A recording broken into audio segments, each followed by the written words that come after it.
बंधुओं, एक माता अपने पुरुषार्थ से, अपने त्याग से, अपनी तपस्या से, अपनी साधना से 4-4, 5-5, 6-6 संतानों को पाल पोस के बड़ा कर देती है। लेकिन वही जब संतानें बड़ी हो जाते हैं तो इतनों से मिलकर के भी एक माता को संभाला नहीं जाता। बड़ा संभाल ले, छोटा संभाल ले, वो जिम्मेदारी ले ले, ये जिम्मेदारी ले ले। जिंदगी में कितने भी बड़े क्यों ना हो जाओ, लेकिन माँ के ऋण से उऋण नहीं हुआ जा सकता।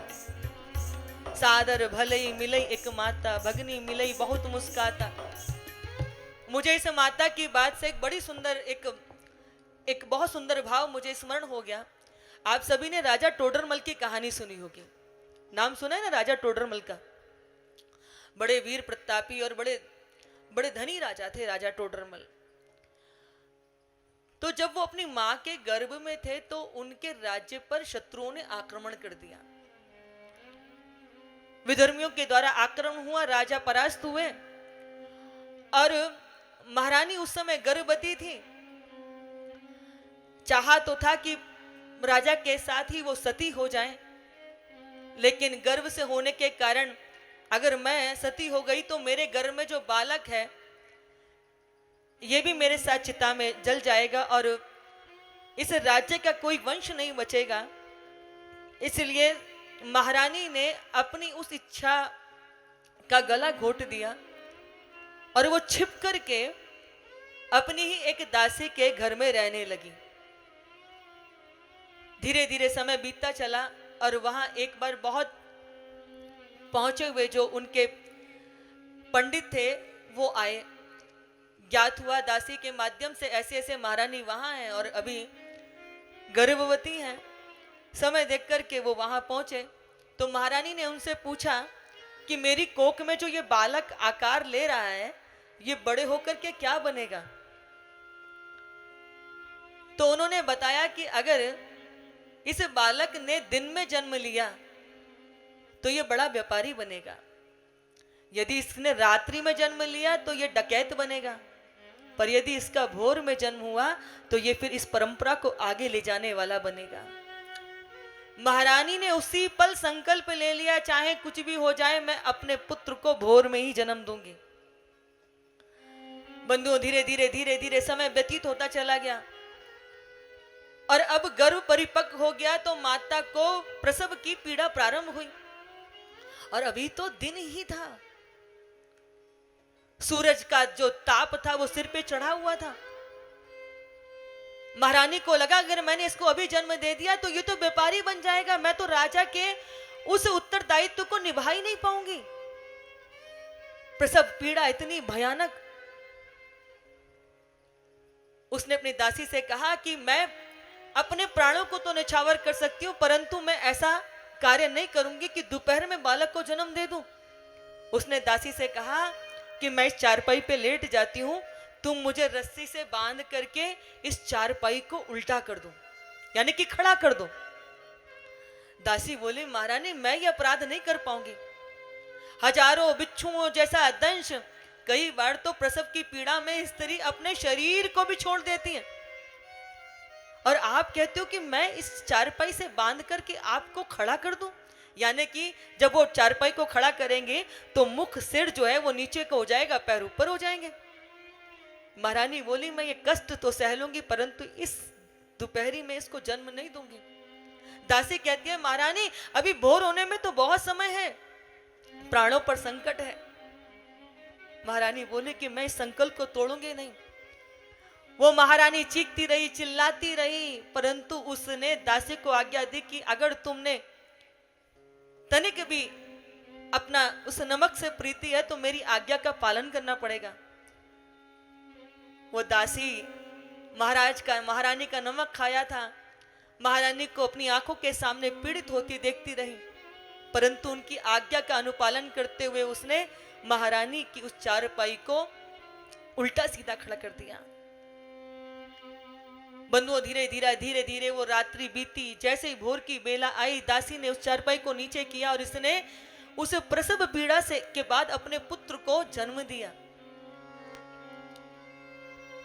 इधर टोडरमल जो थे वो बड़े हुए तो वो अपने दीक्षित गुरु के पास में सत्संग सुनने के लिए जाया करते थे। तो गुरु ने कहा कि हर जीव के ऊपर जीवन में 3 प्रकार के ऋण होते हैं, मातृ ऋण, पितृ ऋण और गुरु ऋण। बोले जो अपने गुरु की आज्ञा का अनुपालन करता है, उनके बताए हुए मार्ग पर चलता है, वो अपने गुरु के ऋण से मुक्त हो जाता है। जो अपने वंश को आगे बढ़ा देता है, वो पितृवंश से मुक्त हो जाता है। और जीवन में माता का ऋण भी होता है, और वो माता की आज्ञा के अनुपालन करने से ही ऋण चुकाया जा सकता है। तो इसको लगा कि मैं अपने जीवित रहते ही सबके ऋणों को चुका दूंगा, मुक्त कर दूंगा, किसी का ऋण लेकर धरती से नहीं जाऊंगा। अब राजा तो राजा, चढ़ जाए दिमाग पे कोई बात तो फिर बात ही क्या। अब इनके दिमाग में चढ़ गए कि मैं तो सारे ऋणों से मुक्त होना है मुझे। तो बोले कि गुरु की आज्ञा का पालन तो करता ही हूं, वंश आगे बढ़ेगी, अब बस माता का ऋण है, माता के ऋण को चुका देता हूं। तो वो लौट करके आए राजमहल से, माँ से कहा कि माँ आज मैंने गुरुदेव से सत्संग किया था, उन्होंने कहा जीव के जीवन में 3 प्रकार के ऋण होते हैं, मैं इस मातृ ऋण से भी मुक्त होना चाहता हूं। अच्छा, तू मेरा ऋण चुकाएगा? बोले हाँ माँ, मैं तेरा ऋण चुकाऊंगा, मैं मरने से पहले सारे ऋण चुका देना चाहता हूं, कोई ऋण सिर पर लेके नहीं जाऊंगा। अच्छा पुत्र, ठीक है, तो आज रात्रि में आज से तू मेरे पास सोएगा। बोले ठीक है माँ। मैया का सिराना लगा हुआ था, वहीं शैया लगी हुई थी, और आज ये टोडरमल ने जमीन पे, भूमि पे अपने अपने शैया लगाई, और ये प्रेम से आकर के अपनी मैया के पास सो गए। राजमहल के दिन भर के काम काज से थके हारे थे, जैसे ये लेटे तैसे ही आंखों में नींद आ गई। अभी ये सोए थे कि माता ने आवाज देती, बेटा टोडरमल प्यास लगी है, पानी पिलाएगा? पुत्र उठे, जल पात्र ला करके माँ को दिया। अब माँ को तो प्यास थी ही नहीं, 1-2 घूंट पिया, पुत्र को पात्र पकड़ा दिया, पुत्र ने पात्र रखा और फिर ये सो गया। अभी सोए हुए थोड़ी ही देर बीती थी कि आंख में अच्छी सी नींद आई थी कि माता ने फिर आवाज दे दी, पुत्र टोडरमल प्यास लगी है, पुत्र पानी पिलाएगा? जैसे ही माँ की आवाज सुनी तो अब थोड़ा सा आलस आ रहा है। उठे, माँ को जल दिया, माँ ने पुनः एक आध घूंट पिया, फिर पात्र पकड़ा दिया, ये जाके पुनः लेट गए। अभी फिर से नींद में प्रवेश ही किया था कि माता ने पुनः आवाज दे दी, बेटा टोडरमल प्यास लगी है। अब थोड़ा जोर लगा, अब धरती पर हाथ टेक करके उठ रहे हैं, पात्र में जल लेकर के आए, माँ को दिया, तो माँ ने इस प्रकार से उस पात्र को पकड़ा कि वो हाथ से डुलक कर के शैया पर गिर गया। अब बिस्तर भीग गया। तो ये कहते हैं कि माँ प्यास व्यास तो कुछ लगी नहीं, 1-2 घूंट पीती, और देखो पात्र भी ढंग से नहीं पकड़ पाई, बिस्तर पे फैल गया जल। जैसे ही माँ से ऐसा उसने कहा, माँ ने समझ लिया कि अब लोहा गर्म है, यानी कि प्रहार किया जा सकता है। माँ बोली, बस 2 बार पानी पिलाया और तू जो है वो क्रोधित हो गया, तुझे जो है आलस आने लगा, मुझे बता रहा कि प्यास व्यास नहीं, ढंग से पकड़ भी नहीं सकती हो, बिस्तर गीला कर दिया। तुझे मालूम है कि जब तू छोटा सा था, कहीं तेरे होठ सूखे हुए तो नहीं होंगे, कहीं तू भूखा तो नहीं होगा, तुझे रात रात भर जाग करके देखना, कहीं तू गीले में तो नहीं होगा, तेरे बार बार वस्त्रों को बदलना, तुझे पता भी है कितनी रात तुझे पालने के लिए जागी होंगी मैं, और तू मेरा ऋण चुकाएगा बस 2 बार पानी पिलाने में। बोले तुझे पता भी है कि तू पैदा कैसे हुआ?